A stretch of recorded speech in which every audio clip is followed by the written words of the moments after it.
Welcome to another episode of History Explained. Today we delve into the intriguing world of World War II to uncover the story of the Battle of Midway. This pivotal encounter, fought over a span of 4 days in the vast Pacific Ocean, marked a significant turning point in the Pacific War. It was here, in June of 1942, that the United States Navy, underdog and underestimated, faced off against the formidable Imperial Japanese Navy. The outcome of this battle drastically shifted the balance of power in the Pacific, putting the United States on the offensive for the remainder of the war. Throughout this video, we'll be shedding light on the strategies employed, the key players involved, and the high-stakes gambles that characterized this epic confrontation. We'll also explore the lasting impact of this battle on the course of World War II. Join us as we journey back to 1942 and explore this pivotal moment in history. In the months leading up to the Battle of Midway, the stage was set for a dramatic showdown. Japan's ambitions were expanding, and they were hungry for control in the Pacific. The surprise attack on Pearl Harbor in December 1941 had left the United States reeling, and Japan seized this opportunity to take control of many islands and territories in Southeast Asia and the Western Pacific.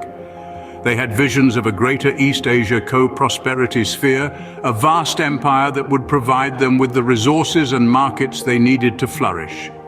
But there was one major obstacle standing in their way: the US Pacific Fleet. Japan's plan was to draw the US fleet into a decisive battle and obliterate it with superior numbers and firepower. The man behind this plan was Japan's commander, Admiral Isoroku Yamamoto. He set his sights on Midway Island, a small atoll in the Central Pacific that was a crucial base for the US Navy. It was a strategic point that allowed the United States to launch air raids on Japanese-held islands and protect Hawaii from invasion. Yamamoto hoped that by attacking Midway, he could force the US fleet into a fight. Yamamoto's plan was intricate and risky. He divided his fleet into 4 main groups: the First Mobile Force, the Main Body, the Invasion Force, and the Aleutian Force. Each of these groups had a specific role to play in the battle. The First Mobile Force, led by Vice Admiral Chuichi Nagumo, was the main striking force that would launch air attacks on Midway. The Main Body, led by Yamamoto himself, was the reserve force that would join Nagumo after the initial attack and finish off the US fleet. The Invasion Force, led by Vice Admiral Nobutake Kondo, was tasked with landing troops on Midway and occupying it. The Aleutian Force, led by Vice Admiral Bushiro Hosogaya, was the diversionary force that would attack the Aleutian Islands off the coast of Alaska to draw away some of the US forces. But Yamamoto's plan was built on a series of assumptions and miscalculations. He didn't know that the US Navy had cracked the Japanese naval code and had learned of his plan in advance. He also didn't know that the US fleet had 4 carriers, not 2 or 3, and that they were ready and waiting for him. Little did Admiral Yamamoto know that the US was ready and waiting for his move. As Japan sought to eliminate the US Pacific Fleet, a complex and risky plan was created. The man behind this strategy was none other than Admiral Isoroku Yamamoto, commander of the Imperial Japanese Navy. Yamamoto's plan was a multi-pronged attack with Midway Island as the primary target. He divided his fleet into 4 main groups, each with a distinct role. First was the First Mobile Force, led by Vice Admiral Chuichi Nagumo. Comprising 4 aircraft carriers, 2 battleships, and a handful of cruisers and destroyers, this was the main striking force, designed to launch air attacks on Midway. Next was the Main Body, commanded by Yamamoto himself. This reserve force, with an aircraft carrier, 4 battleships, and several cruisers and destroyers, was designed to join Nagumo after the initial attack and deliver the coup de grace to the US fleet. Then there was the Invasion Force, led by Vice Admiral Nobutake Kondo. This group, equipped with 2 light carriers, 5 cruisers, and several destroyers and transports, was tasked with landing troops on Midway to occupy it. Lastly, the Aleutian Force, under Vice Admiral Bushiro Hosogaya, was created as a diversionary force. It was to attack the Aleutian Islands off Alaska's coast to draw away some of the US forces. Yamamoto's plan was predicated on several assumptions. He believed that the US fleet had only 2 or 3 carriers left after the damage inflicted at Pearl Harbor and the Battle of the Coral Sea. He also assumed that the US fleet would be unaware of his movements and would react exactly as he expected. What Yamamoto didn't know, however, was that the US Navy had cracked the Japanese naval code and had learned of his plan in advance. He also didn't realize that the US fleet had 4 carriers, not 2 or 3, and that they were ready and waiting for him near Midway. Despite the meticulous planning, the assumptions and miscalculations would prove costly for Japan. The stage was set for a battle that would change the course of the war in the Pacific. On June 3, 1942, the Battle of Midway began, marking a significant turning point in World War II. As the first rays of the sun hit the Pacific, the American reconnaissance planes flew over the vast ocean, their eyes peeled for any sign of the Japanese fleet. The tension was palpable, the stakes were high, and the fate of the Pacific hung in the balance. The first day was marked by a series of air raids by both sides. The American planes targeted the Japanese invasion force, sinking a transport ship and damaging a cruiser. The Japanese planes targeted Midway Island, causing significant damage but failing to knock out the airfield or the fuel storage facilities. On the second day, the real battle began. The American carrier strike force, led by Admiral Raymond Spruance, launched a daring attack on the Japanese carriers. The American planes had to fly more than 200 miles, well beyond their normal range, to reach the enemy. Despite heavy losses, they managed to sink all 4 Japanese carriers, turning the tide of the battle in favor of the Americans. The Japanese retaliated with a desperate attack on the American carriers.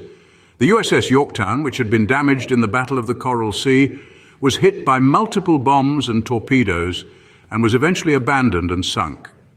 However, the other American carriers remained unscathed, giving them control of the air and sea. On the 3rd and 4th days, the Americans continued to press their advantage, sinking a cruiser and several destroyers and repelling the Japanese attacks. The Japanese, realizing the battle was lost, began to retreat, but not before losing another carrier, the Hiryu, and several other ships. The Battle of Midway was a brutal, relentless, and bloody affair, fought with unyielding determination and courage by both sides. It was a battle of attrition, of tactics, and of wills that tested the resolve of the soldiers and the resilience of the ships.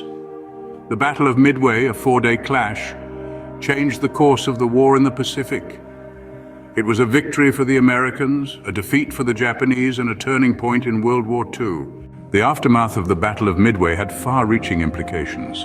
The once invincible Japanese fleet had suffered a devastating defeat. 4 of their frontline carriers, the Akagi, Kaga, Soryu, and Hiryu, were sunk, along with a heavy cruiser. Over 300 aircraft were lost, along with their experienced pilots and crew. This was a blow from which the Imperial Japanese Navy could not recover. On the other side, the United States had lost the carrier Yorktown and a destroyer, but their losses paled in comparison to those of the Japanese. The Battle of Midway marked a turning point in the Pacific War. From this point onwards, the United States and its allies went on the offensive. The victory at Midway boosted the morale of the American public, still reeling from the attack on Pearl Harbor. It also reassured America's allies in the Pacific, many of whom were wavering under the relentless Japanese advance. The Battle of Midway showed them that Japan could be defeated. From a strategic perspective, the Battle of Midway significantly altered the balance of power in the Pacific. Japan's ambitious plan of creating a Pacific empire was effectively halted. The loss of 4 carriers meant that they could no longer maintain the offensive. The initiative now passed to the United States, which began a series of amphibious assaults on Japanese-held islands, gradually pushing them back towards their homeland. The Battle of Midway also had an impact on military tactics. The importance of aircraft carriers was fully demonstrated in this battle. The age of battleships was over. The era of carrier warfare had begun. The Battle of Midway showed that carriers, with their ability to project power over long distances, were the key to control of the seas. The Battle of Midway was not just a victory for the United States, but a victory for code breaking. The intelligence gathered by breaking the Japanese naval code played a crucial role in the American victory. This highlighted the importance of intelligence in modern warfare, a lesson that has been taken to heart by militaries around the world. Thus, the Battle of Midway ended, leaving a lasting impact on the course of World War II. The Battle of Midway, a significant turning point in World War II, is a testament to the unpredictability of war. We've journeyed through the ambitious expansion of Japan in the Pacific, leading to the decisive plan to eliminate the US Pacific Fleet. Admiral Isoroku Yamamoto's complex strategy, involving multiple forces and diversions, was based on assumptions and miscalculations. Unbeknownst to Yamamoto, the US Navy had cracked the Japanese naval code and was fully prepared for the battle.